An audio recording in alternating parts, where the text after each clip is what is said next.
Andijonning Qoq markazida joylashgan o'sha siz bilgan xolis savdo markazi ham restavratsiya bo'lmoqda. Aytishlariga qaraganda endi u zamonaviy bo'lib qayta tiklanadi.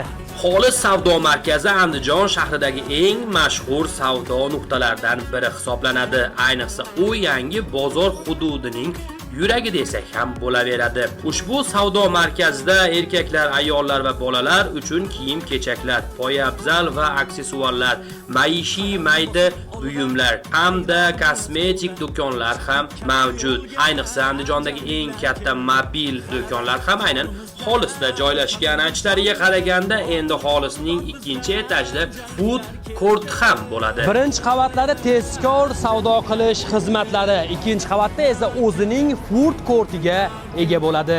O'zi siz Xolisni necha yildan beri bilasiz va eng bahslarga sabab bo'layotgan savol: Andijonning Qoq markazi qaysi hudud? Kommentariyada fikrlaringizni kutib qolaman va Andijon uchun bitta chiroyli like bosib qo'ying.